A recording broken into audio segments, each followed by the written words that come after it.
हाय दोस्तों, कैसे हैं आप सब। उम्मीद करता हूँ बहुत अच्छे होंगे।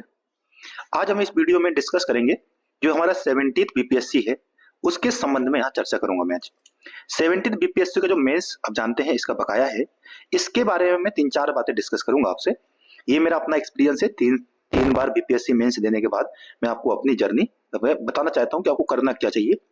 देखिए, एक तो हम बात करेंगे कि इसका जो परिणाम है वो कब तक घोषित हो सकता है, कब तक आ सकता है। वैसे तो मार्केट में आप बहुत सारे देख रहे हैं, बीपीएससी ने तो खुद कहा था दिसंबर में आ जाएगा, तो अभी कब तक आ सकता है और हमें कब तक इंतजार करना चाहिए। दूसरा, एक जो डिस्कशन है, बहुत सारे बच्चे ये परेशान है कि कट ऑफ क्या रहेगी। तो देखिए, कट ऑफ मेंस का कट ऑफ बताना तो काफी मतलब इतना आसान काम नहीं है कि कट ऑफ क्या हो सकती है, पर एक अनुमान हो सकता है कि जो प्रीवियस एग्जाम्स हुए हैं जैसे 69th BPSC, 68 BPSC, 67th BPSC, तो उस आधार पर हम एक अनुमान कर सकते हैं कि क्या कट ऑफ जा सकती है, जो मैं यहाँ बताऊंगा। मैंने प्री की भी कट ऑफ बताई थी, बहुत सारे बच्चे कह रहे थे इतना नहीं जाएगा। मैंने 85 कट ऑफ बताई थी, 85 के ऊपर ही रहेगी। बहुत सारे कह रहे थे कि नहीं होगा 71 कट ऑफ में, पर वही हुआ, देखिए 88। ठीक है, तो दूसरी बात ये बताऊंगा। तीसरा हम इसमें बात करेंगे जो सबसे ज्यादा इंपॉर्टेंट है कि अगर आपके इतने मार्क्स के आसपास बन रहे हैं तो आपको इंटरव्यू प्रोग्राम की किस तरीके से आपको तैयारी करनी चाहिए। अभी जो इंटरव्यू है, मेन तो यही है ना आपका, तो आपको इंटरव्यू के हिसाब से अभी क्या क्या चीज पढ़नी चाहिए, कम से कम किस चीज पर आपको ध्यान देना चाहिए। तो आइए एक एक करके डिस्कस करते हैं, फिर मैं बताऊंगा कि हम इस तरीके से इंटरव्यू में आपकी क्या मदद कर सकते हैं, क्योंकि मुझे खुद अनुभव है, बीपीएससी का 3 बार मेंस दिया है मैंने, और साथ साथ यूपीपीसीएस का इंटरव्यू और यूपीएससी के इंटरव्यू देने का मुझे अनुभव है। तो मैं बताऊंगा किस तरीके से आप इसमें यानी कि आपको कैसे हम मदद कर सकते हैं। आइए एक एक करके शुरू करते हैं। अभी बात करें कि जो मेंस है इसके अपडेट के बारे में बात करते हैं, कब तक इसका परिणाम घोषित हो सकता है। ठीक है, देखिए आपको निश्चित तौर पे बता रहा हूं मैं आपको कि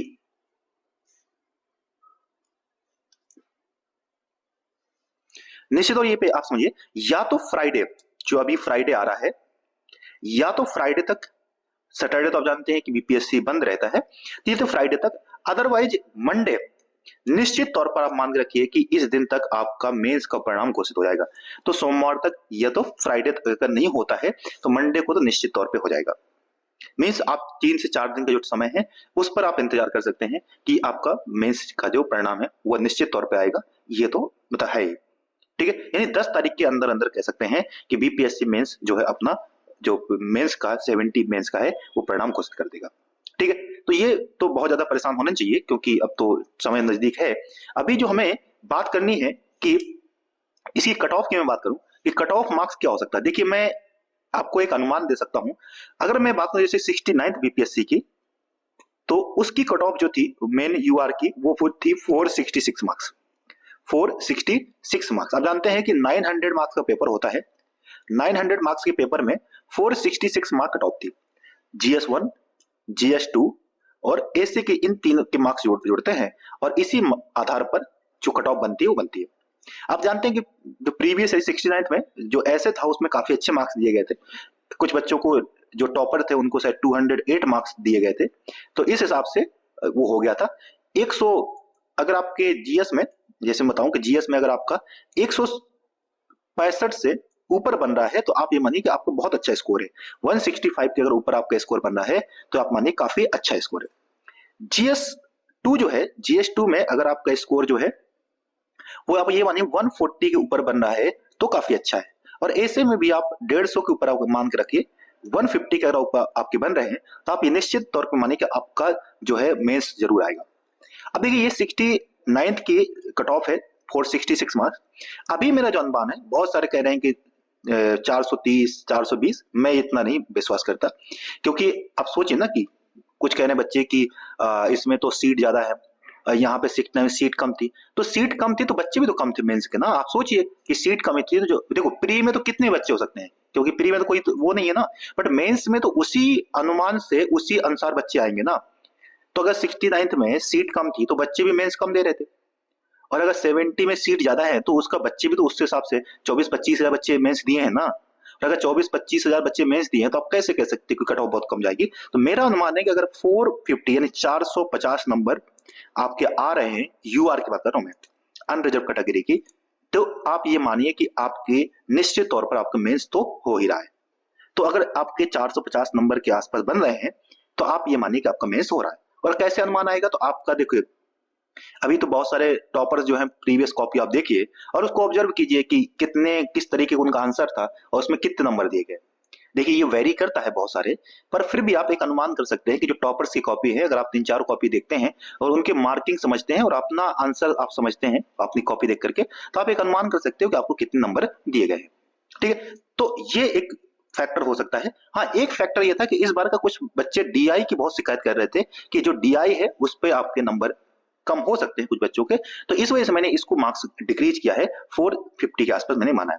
आप इसको बहुत कम करेंगे तो 445 कर सकते हैं, बट इससे कम तो मुझे हिसाब से कट ऑफ नहीं जानी चाहिए।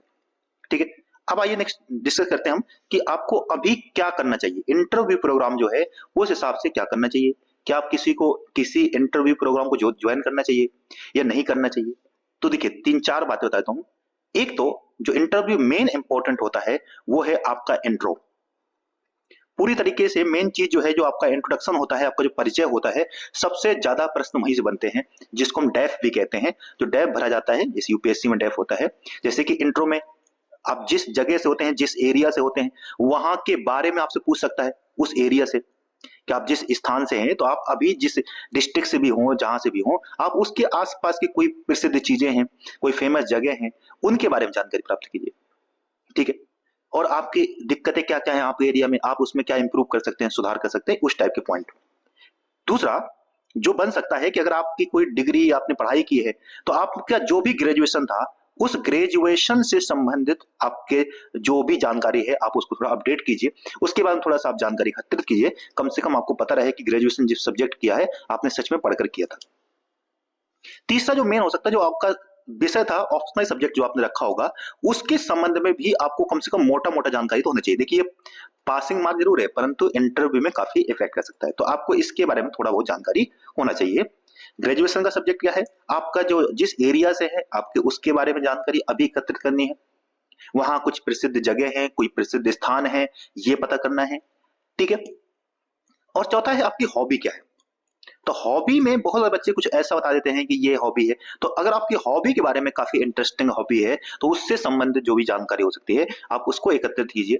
ठीक है, अगर किसी को चेस पसंद है, तो चेस में क्या क्या नियम होते हैं वो पता होना चाहिए। चेस से संबंधित कौन कौन से ग्रैंड स्लैम होते हैं ये पूछ सकता है, या कौन कौन से, तो इस तरह क्वेश्चन जो है वो बन सकते हैं। करंट इवेंट में कोई घटनाएं हैं तो उससे संबंधित आपसे पूछ सकता है।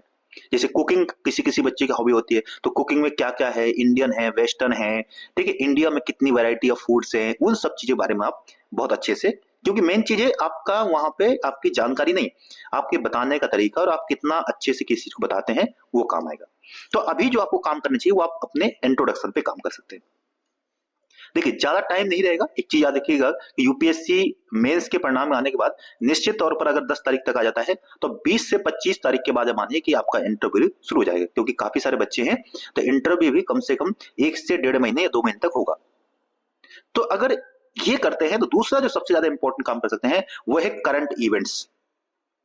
करंट इवेंट्स जो भी अभी न्यूज में घटनाएं हैं, करंट इवेंट्स हैं, उन पर आपका फोकस होना चाहिए। जैसे इंडिया के किस किस के साथ टाई अप हो रहे हैं, टाइज हो रहे हैं किसके साथ, अभी कौन सी किसकी बैठक हुई है, एससीओ की बैठक कहां पे हुई थी, या उसमें क्या आउटकम्स थे। ठीक है, अभी जो बाकी जो ये इस करंट घटनाएं हैं, इन घटनाओं पर आपको पकड़ करनी चाहिए। तो न्यूज़पेपर अगर कोशिश करते हैं, पढ़ते हैं तो पढ़ सकते हैं, अदरवाइज आप मैगजीन पढ़ सकते हैं। जैसे कि अभी विजन की जो मैगजीन आती है, विजन की मंथली मैगजीन जो आती है विजन की, आप उसको अवश्य पढ़िए एक बार। ठीक है, अभी शायद मेरे हिसाब से अक्टूबर तक की आ गई होगी, क्योंकि नवंबर खत्म हो गया था, हाँ अक्टूबर तक की आ गई होगी। तो आप कम से कम पीछे के 2 महीने की 3 महीने की मैगजीन जो है उसको ऊपर ऊपर पढ़ सकते हैं, घटनाएं जो है, इवेंट्स जो है, उनको पढ़ सकते हैं, कौन कौन सी मुख्य घटनाएं हुई। दूसरा न्यूज में जो अभी घटनाएं हैं उनको थोड़ा सा ध्यान रखिए कि कौन सी चीज क्या हो रही है। अभी जैसे बिहार में चुनाव हुआ है, तो चुनाव से संबंधित क्वेश्चन बन सकते हैं, तो ये अभी सारी बातें हैं। ठीक है, इसमें हम क्या मदद करेंगे, आप एक बार परिणाम आने दीजिए, फिर हम आपका एक डेप्थ देख करके मैं आपको बताऊंगा कि आपको क्या करना चाहिए। करंट घटनाएं में जो है मैं उनको आपको वीडियो बनाकर, छोटी छोटी वीडियो के माध्यम से आपको समझाऊंगा कि आपको क्या क्या बताना चाहिए। देखिए मेरा स्वयं 70 बीपीएससी है, इस बार मुझे भी मतलब मैंने दिया था, अब देखिए क्या होता है, वो तो बात की बात है, मैं बहुत कुछ नहीं कह रहा हूँ, पर इतना मैं आपको कह सकता हूँ कि मुझे इसका 3 बार मैं पीछे दे चुका हूँ, तो उसका मुझे एक्सपीरियंस है। अभी मैं ज्यादा नहीं बताऊंगा अपने बारे में, बट आप इतना समझिए। ठीक है दोस्तों, तो आपको ये करना चाहिए। और दूसरा, आपको इंटरव्यू प्रोग्राम ज्वाइन करना है नहीं करना है ये आपके ऊपर है, आपकी कितनी कंडीशन कैसी है, फाइनेंस कंडीशन, उस हिसाब से। पर मेरा ऐसा मानना है कि आप अगर इन सब चीजों पे काम करते हैं तो आपका इंटरव्यू बेहतरीन होगा, क्योंकि जो गाइडेंस प्रोग्राम होता है उसमें भी यही सब चीज सिखाई जाती है, कुछ एक्स्ट्रा नहीं सिखा देंगे आपको। दूसरा, हाँ, जब अगर इसके बाद अगर आपका हो जाता है मेंस में, तब आपको मॉक इंटरव्यू जो देना चाहिए। मॉक इंटरव्यू बहुत सारे कोचिंग कंडक्ट करवाएंगे, तो आपको उनको मॉक इंटरव्यू देते हैं, तो उससे आपकी वहां पे जाने की हैबिट, जो हेजिटेशन, वो सब चीजें हैं, वो सब समाप्त हो जाएंगी। बाकी आपको ठीक है दोस्तों, तो ये मेरा तरफ से आपको सजेशन था। बाकी तो जो होगा वो देखा जाएगा। साथ ही साथ अगर आप बीपीएससी एईडी की तैयारी कर रहे हैं दोस्तों, तो आप मेरे वीडियो देख सकते हैं। मैंने बहुत सारे मैथ रीजनिंग की तैयारी करवाई है, उसमें बहुत सारे प्रैक्टिस सेट करवाए हैं, तो आप उनको देखिए कि आपको मजा आएगा पढ़ने में जरूर। ठीक है, 10 से 12 मैथ और रीजनिंग के प्रैक्टिस सेट और बाकी भी मैंने करवाए हैं। ठीक है दोस्तों, तो अगर आप वीडियो पसंद आए तो सब्सक्राइब जरूर कर दीजिएगा अंत में जाते जाते। और ठीक है, जय हिंद, धन्यवाद, पढ़ते रहिए, बी मोटिवेटेड।